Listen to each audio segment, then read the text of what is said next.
विषय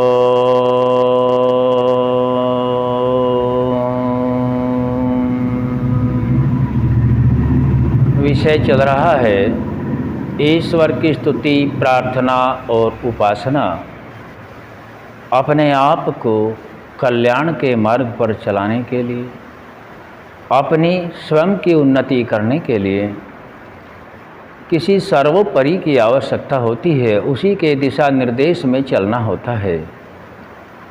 जो मनुष्य जाति, हम सभी मनुष्य जाति से हैं, हमारा स्वयं का ज्ञान नहीं होता। हम सभी कुछ ज्ञान जन्म लेने के बाद ही सीखते हैं और जैसा ज्ञान सीखते हैं वैसे ही विचार बनते हैं। उन विचारों के आधार पर ही हम कर्मों को करने लगते हैं और लंबे समय तक किसी विचार को चलने के उपरांत तो वह एक दिन सत्य ही मान लिया जाता है। चाहे झूठी ही बात का लगातार यदि प्रचार किया जाए तो वह सत्य मान लिया जाता है। विलुप्त हुआ काफ़ी समय तक यह ज्ञान जो परमात्मा की वाणी वेद है, जिस ज्ञान के आधार पर सार्वभौमिक राज्य यहाँ से चलता था, वह ज्ञान किन्हीं आलस्य प्रमाद के कारण से विलुप्त हुआ और अन्य मत मतांतरों का जन्म हुआ, जिसमें भ्रमित होकर के मूल ज्ञान से हम हटे और महर्षि दयानंद सरस्वती जी का जन्म हुआ। लगभग 5000 वर्षों के बाद यह महर्षि दयानंद सरस्वती जी की ही असीम कृपा है जो उस विलुप्त हुए ज्ञान को प्राणी मात्र के कल्याण के लिए दिया है। ऋषियों ने ही हम सभी का मार्गदर्शन किया है। हम सब ऋषियों की ही संतान हैं।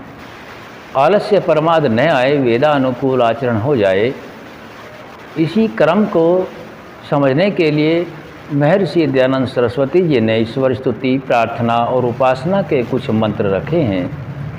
उसमें यह मंत्र रखा जाएगा आज, ओम ये न द्योरुग्रा।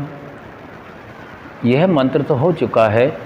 इससे अगला मंत्र है ओम प्रजापतेन त्वदेतान्यो विश्वाजातानि परिता बभूव यत्कामास्ते जुहुमस्तन्नो अस्तु वयं श्यामपतयोरयिणाम्। यह वेद का मंत्र है। वेद स्वतः प्रमाण है। परमपिता परमात्मा की वाणी वेद ही है। इस मंत्र के भावार्थ में महर्षि जी समझा रहे हैं, जिससे हम सभी को परमात्मा के प्रति श्रद्धा उत्पन्न हो जाए। वह कहते हैं कि ओम प्रजापतेन त्वदेतान्यो विश्वाजातानि परमात्मन, कि हे परमात्मा, आप जो हैं सर्वोपरि हैं, सब जगत के परमात्मा सर्वोपरि हैं। प्रजापतेन त्वदेतान्यो विश्वाजातानि परिता बभूव यत् कामास्ते जुहुमस्तन्नो अस्तु वयं श्यामपतयोरयिणाम्। हे परमपिता परमात्मा, आप सर्वोपरि हैं। परमात्मा से ऊपर कोई नहीं है। सभी कुछ तो परमात्मा का बनाया हुआ है। यह हम अभी तक जान चुके हैं और जानने का प्रयास करते हैं। जिस ब्रह्मांड में अंदर हम रहते हैं, इस पूरे ब्रह्मांड को बनाने का सामर्थ्य किसी मनुष्य का नहीं हो सकता। यह तो असीम सामर्थ्य वाले परमपिता परमात्मा, जिसका मुख्य नाम ओम है, उसी का सामर्थ्य है। ओम ही सर्वोपरि है। परमात्मा के अनंत गुण क्रम स्वभावों के आधार पर अनंत नाम हैं। उन्हीं नामों में से मुख्य नाम ओम रखा गया है, जो सभी में समा जाता है। सभी इसमें समा जाते हैं।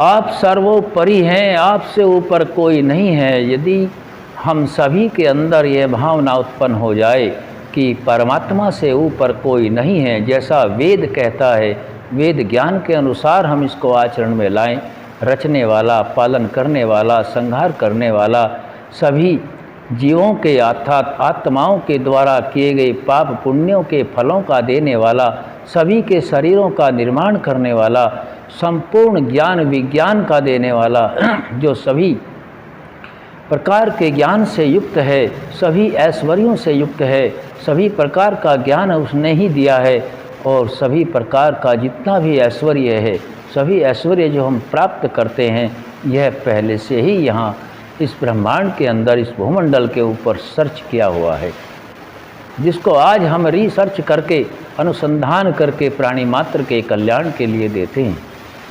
आप सर्वोपरि हैं। जिस जिस पदार्थ की कामना वाले होके आपका आश्रय लेवे और वांछा करें। पदार्थ की कामना वाले होके, कामना पदार्थ हमें चाहिए लेकिन धर्मानुकूल चाहिए, धर्म के विपरीत नहीं चाहिए, तप पूर्वक चाहिए, तभी हम सब की सर्वोपरि उन्नति हो सकती है। क्योंकि यदि हम ऐश्वर्यों को ही प्राप्त करने का लक्ष्य बना ले तो ऐश्वर्य अन्य तरीकों से भी प्राप्त किया जा सकता है।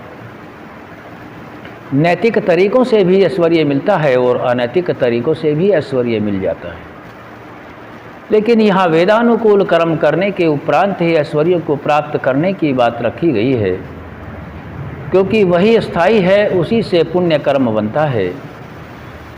ऐश्वर्य तो प्राप्त कर लिया, क्योंकि ऐश्वर्य ही केवल प्राप्त करना लक्ष्य नहीं है। ये सभी ऐश्वर्य तो तभी तक कार्य करते हैं जब तक यह शरीर विद्यमान रहता है। जब शरीर और आत्मा का वियोग होता है तब यह ऐश्वर्य कार्य नहीं करता। तब तो केवल संचित जो मूल रूप में कर्म जमा होते हैं, पाप या पुण्य रूप में, वही आत्मा को ऊर्ध्वागति या अधोगति को प्राप्त कराने में सहायक होते हैं। हम सभी ये जानते हैं कि परमात्मा सर्वोपरि है, परमात्मा से ऊपर कोई नहीं है, और सभी ऐश्वर्य परमपिता परमात्मा का ही दिया हुआ है।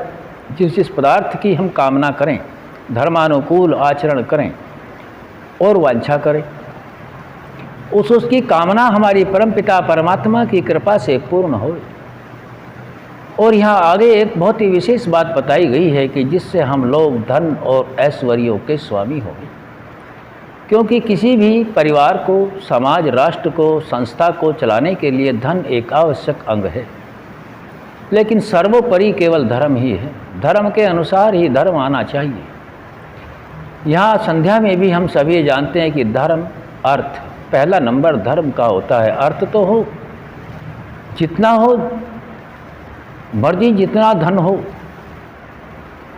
बहुत ही ऐश्वर्य हो, पूरा धन हो, लेकिन वह धर्म के अनुकूल हो, धर्म के विपरीत न हो, ऐसा धन चाहिए। वही धन कार्य करता है, वही सर्वोपरि होता है, वही राज्य बढ़ता है, वही परिवार बढ़ता है, वही व्यक्ति उन्नति करता है जो धर्मानुकूल ही धन में विश्वास करता है और पूर्ण संतोष कर लेता है। परमपिता परमात्मा की कृपा से उसकी वांछा भी धर्मानुकूल ही होने लगती है, जिससे हम लोग धन और ऐश्वर्यों के स्वामी हों। धन विद्या का भी धन होता है, और भौतिक पदार्थों को प्राप्त करके इनको भी धन कहा गया है, पशुओं को भी धन कहा गया है। बहुत सी वस्तुएं, पदार्थ, ये सब धन के अंतर्गत हैं। इनके स्वामी होवें, अर्थात सभी प्रजा को जब धन होगा, धर्मानुकूल वर्तेंगे तो प्रजा भी सुखी रहेगी और हमारा समाज भी सुखी रहेगा। हम सभी धर्मानुकूल वर्तेंगे। ऐसा नहीं यदि अनैतिक तरीके से धर्म को छोड़ करके धन को अर्जित कर लिया है तो प्राणी मात्र के प्रति द्वेष उत्पन्न होता है और उस प्राणी को एक दिन गुलाम बनाने का प्रयास किया जाता है, क्योंकि वहाँ सर्वोपरि धर्म नहीं धन होता है। और जहाँ सर्वोपरि धर्म होता है वहाँ प्राणी मात्र के कल्याण की बात सोची जाती है। किसी को भी ऊंच नीच का भेदभाव न करके प्राणी मात्र को बराबर का दर्जा दे करके उन्नति का मार्ग दिया जाता है, जैसा ऋषियों का निर्देश रहा है। कोई जातिस्थ मंतस्थ ऐसा कुछ विचार नहीं किया जाता। यह तो मनुष्य के मन की निकृष्ट उपज है कि प्राणी मात्र में भेदभाव उत्पन्न करके अनेक जगह अनेक साधन बना ले जाए। परमात्मा ऐसा नहीं करते। वह तो संपूर्ण प्राणी मात्र के कल्याण के लिए एक जैसा ही कर्म करते हैं। सभी को एक जैसी बुद्धि, एक जैसे आँख नाक कान दिए जाते हैं। परमात्मा की सब संतानें हैं, परमात्मा को सब प्रिय हैं, लेकिन परमात्मा के ज्ञान के आधार पर जो वर्तता है, परमात्मा की उसी के ऊपर कृपा होती है और वही धन और ऐश्वर्य का स्वामी होकर के राज्य का सुख भोगता है और अपनी प्रजा को सुख में रखता है।